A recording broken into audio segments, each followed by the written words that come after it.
जय भीम, जय भारत, जय संविधान। आज मैं महंत माझी ये सशक्त भारत चैनल पर आज हम वार्ता करने वाले हैं बसपा के तरफ से कैंडिडेट रहे लोकसभा में पाटलिपुत्रा से हरकेश्वर राम जी। अब वो पूरा एक पार्टी के बिहार के प्रभारी के रूप में बसपा में जाने जा रहे हैं और बड़ा इनका प्रचार प्रसार चारों तरफ से हो रहा है, देखा जा रहा है, सुना जा रहा है, बड़ा चाव से लोग सुन रहे हैं। तो हम इसी विषय में जानना चाहेंगे कि रामगढ़ में आप जो है बड़ा प्रचार प्रसार कर रहे थे और हम आपका प्रचार प्रसार में एक इंटरव्यू भी सुने हैं कि आप बता रहे थे कि इस बार रामगढ़ में भाजपा के कैंडिडेट जीत रहे हैं। उसका कारण भी आप बहुत अच्छी से स्पष्ट रूप से बता रहे थे, हमने सुना कि किस आधार पर आपका आकलन है कि इस बार रामगढ़ से भाजपा के कैंडिडेट जीत रहा है। तो इसको तो आप पहले बताइए कीजिएगा, लेकिन इसके साथ हम बाद में आपसे ये भी जानना चाहेंगे कि जो जन सुराज पार्टी किशोर ये प्रशांत किशोर का है, अब उसमें प्रशांत किशोर पांडे कहा जा रहा है और ये भी कहा जा रहा है कि शायद ये भाजपा पोषित 2 नंबर की पार्टी है। उस पर हम भी जानना चाहेंगे। पहले आप हमको दर्शकों को रामगढ़ के विषय में बताइए कि आपका क्या अनुभव है, कैसे आप बता रहे हैं कि वहाँ पर बसपा के कैंडिडेट का जीत संभव है। और देखिए, मैं स्टार प्रचारक के रूप में, बसपा के स्टार प्रचारक के रूप में मैं रामगढ़ में करीब 7-8 दिन तक मैं घूम फिर कर वहाँ रहा हूँ और वहाँ का जो सिचुएशन जो मैंने देखा तो वहाँ मैं बता रहा हूँ कि सिर्फ शेड्यूल कास्ट में रविदास बिरादरी का वोट कास्ट करने की क्षमता जो है 35,000 है।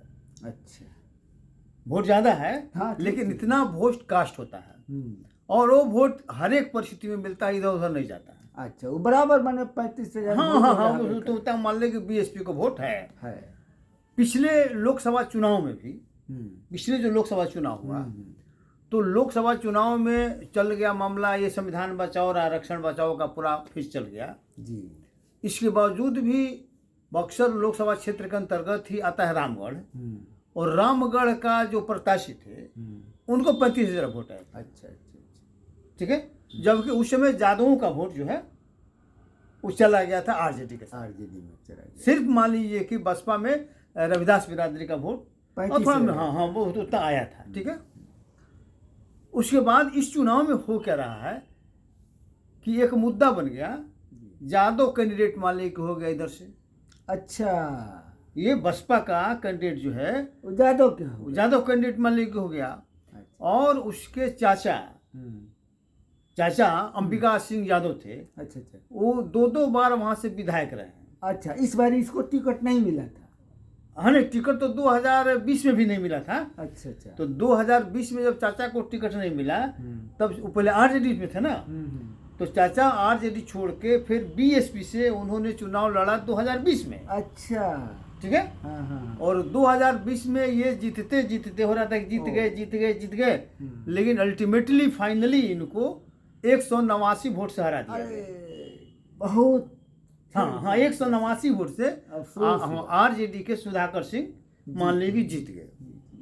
खैर, उसके बाद फिर मान लीजिए एक बार जब इधर हुआ तो फिर इधर टिकट का बात हुआ, तो फिर इन लोगों को, यादवों को दिमाग में ये बात बैठ गया कि ठीक है 2020 में अपने सुधाकर सिंह को दे दिया, जीत गए, हम लोगों ने मदद भी किया।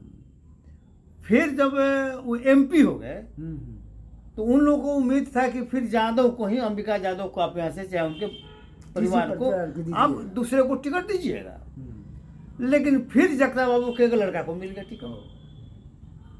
एमएलसी का चुनाव हुआ था, उसमें भी जगता बाबू का तीसरा लड़का को टिकट मिल गया था। माने प्रेसिडेंट है तो सब पहले उनका भी हो हाँ, गया। तो ये माहौल हो गया कि भाई सारा पद जब आपको चाहिए तो दूसरा क्या करेगा, दूसरा क्या करेगा। तो ये रिएक्शन जो हुआ ना, और उसके बाद यादवों में पूरा कस के रिएक्शन हो गया। यादव का कि नहीं, हम लोग अब आपको नहीं देंगे।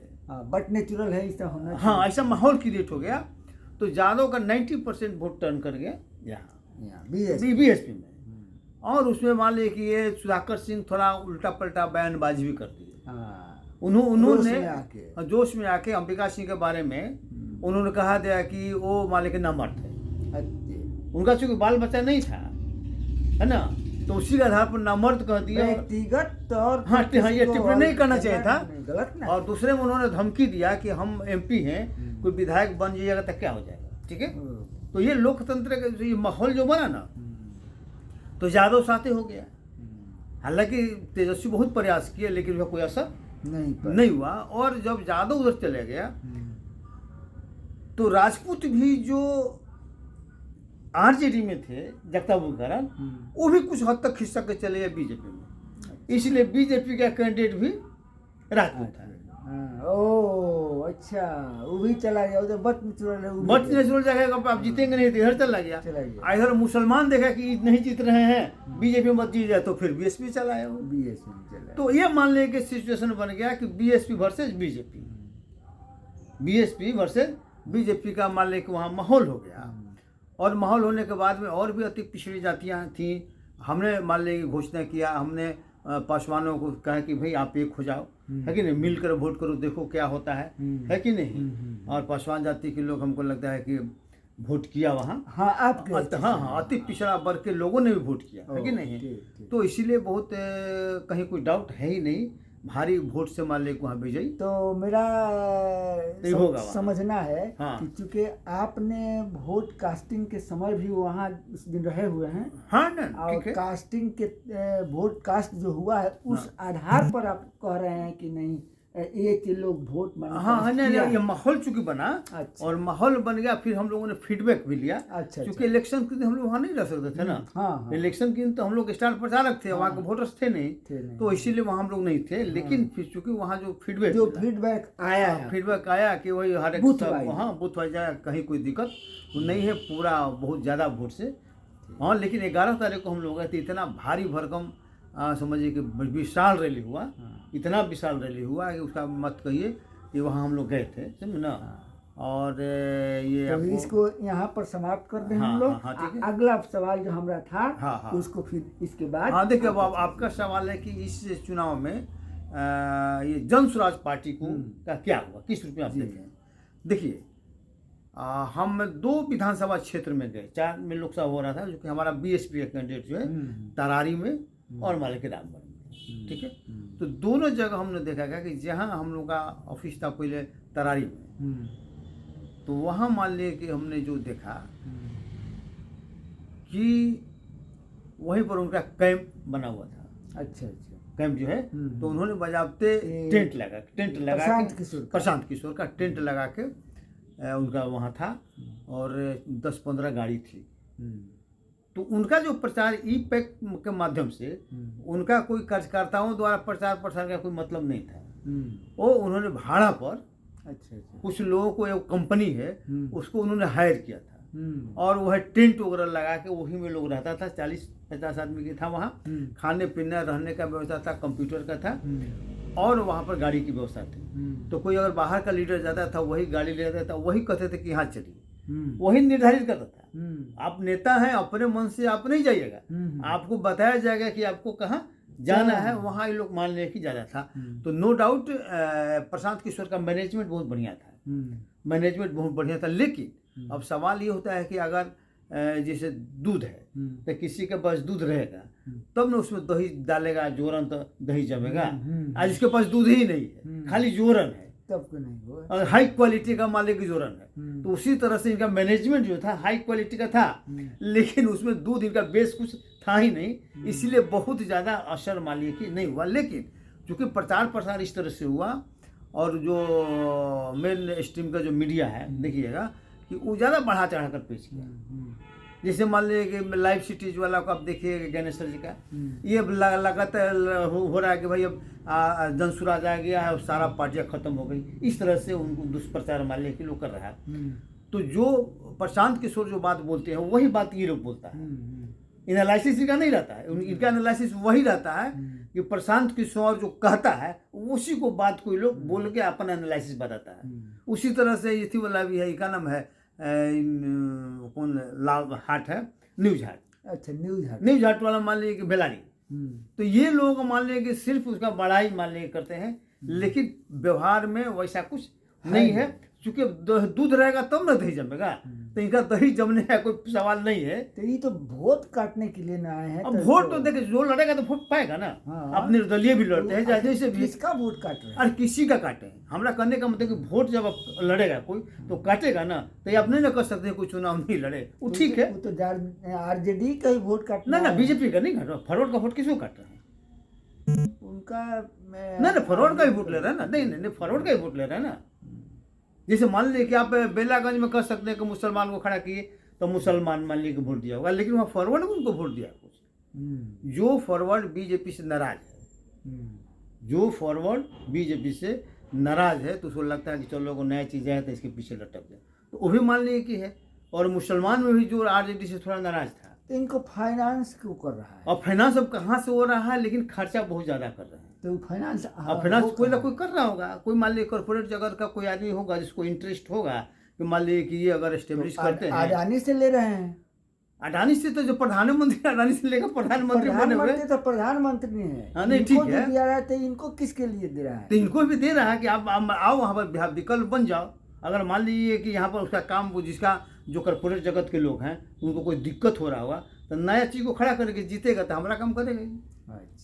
कोई कॉर्पोरेट जगत से ही मालिक हो रहा है ना, असाधारण आदमी तो कोई पैसा देगा नहीं। और जितना जो खर्च हो रहा है तो हमको लगता है कि तो बिना कॉर्पोरेट जगत का संभव नहीं। तो क्या ये माना जाए कि अगर 10 गो 5 गो जो भी इनको आएगा, नहीं आएगा ना, अगर आ जाए हाँ, तो ये भाजपा के साथ आरजेडी के साथ में जाएंगे ना, उसको ही जा सकते हैं।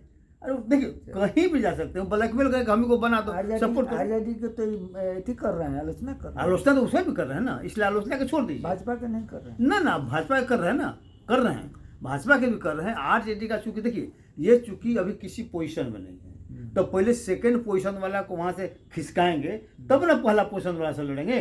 तो अभी सेकंड पोजीशन में चूंकि आरजेडी है, इसलिए आरजेडी पर ज्यादा हमला कर रहे हैं। तो स्वाभाविक है किसी को अगर जब लड़ना होगा बीजेपी से बिहार में, चाहे नीतीश कुमार से, तो पहले तो आरजेडी पर ही हमला करेगा ना। जब उसको नीचे गिराएगा तब उसके माले की लड़ाई उससे शुरू होगा। इसीलिए वो सब कोई बड़ी बात नहीं है। लेकिन देखिए कहीं भी जो प्रशांत किशोर हैं कहीं भी सफल नहीं हुए हैं, हर जगह से इनको निकाला गया है। अच्छा, और पैसा ले करके अपना कांटेक्ट ले करके काम करते थे, किसी को जिताने का, किसी को हराने का। देखिए वो नहीं है, आप किसको बताते हैं। देखिए अगर आप जैसे बंगाल ममता बनर्जी के साथ थे, ममता बनर्जी जी, क्योंकि ममता बनर्जी ऑलरेडी मुख्यमंत्री थी, ठीक है, और आपने उसको मदद किया तो बनने वाला था, उसमें थोड़ा होता था 1-2% आपका सपोर्ट हो गया होगा मैनेजमेंट में। अगर ठीक है, उसी तरह तो इनको हटा नहीं, उसी तरह से नीतीश कुमार को सपोर्ट किया। तो नीतीश कुमार ऑलरेडी मुख्यमंत्री थे, अगर मान लीजिए तो इनके यहाँ से भी हटाए नहीं, अगर देखिए अगर ये संख्यानुपाती भागीदारी पार्टी को सपोर्ट करके कोई सरकार बना देते तब ना कहते कि भाई आपका वैल्यू है। उनको बनवा कहते हैं कहीं आपका सलाह दीजिए ना, हाँ, तब आपको वैल्यू रहता। हाँ। लेकिन आपने तो मान लिया कि जो सरकार में है उसको सपोर्ट किया, कहते कि हमने बनवा दिया। भोजपुरी में कहा जाता है कि पकावल रोटी जोड़ियाए चल, बस वो वही किए हैं, यही काम किए हैं। इसलिए बहुत ज़्यादा इनका असर नहीं हो रहा, क्योंकि मैनेजमेंट के बल पर आप जो सीट मान लीजिए, इसको मान लीजिए कि 40% वोट मान लीजिए, 10%, 20%, 15% वोट है, तो 5% वोट बढ़ा लेगा अपना मैनेजमेंट के बल पर। लेकिन अगर 0% इसका वोट है तो कितना बढ़ाएगा वो? नहीं बढ़ा। अगर 5% बढ़ाई देगा, 10% बढ़ाई देगा तो क्या होगा? मतलब कोई परिवर्तन नहीं होगा। इसीलिए हमको लगता है कि प्रशांत किशोर का बहुत ज़्यादा असर नहीं होना है। भविष्य में क्या होगा वो देखा जाएगा। लेकिन देखिए रिजल्ट क्या होता है। करोड़ों का रुपया का फंड अपना पास कर लिए, पैसा तो उनका पास है, पैसा अपना खर्चा कर रहे हैं, केजरीवाल भी कर लिए थे, उनको खड़ा करके सब लोग कर रहा है, पैसा के लिए कोई दिक्कत नहीं पहले कर लिए। जो राजनीति में नहीं, सुनिए, जो राजनीति में है तो कहीं ना कहीं से पैसा उसको जुगाड़ हो रहा है और फंडिंग से उसी चुनाव भी लड़ रहा है, क्योंकि चुनाव इतना महंगा है तो बिना फंडिंग के कोई चुनाव नहीं लड़ सकता है। इसीलिए हमारा तो विचार है कि चुनाव आचार संहिता जो है ना, चुनाव जो प्रक्रिया है उसमें आमूलचूल परिवर्तन मालिक होना चाहिए, उसमें होना चाहिए, उसके बिना कोई उपाय ये तो आपका कहना सही नहीं है कि नहीं। तो खैर इतना ही समाप्त हो किया जाए। जय भीम, जय भारत, जय संविधान।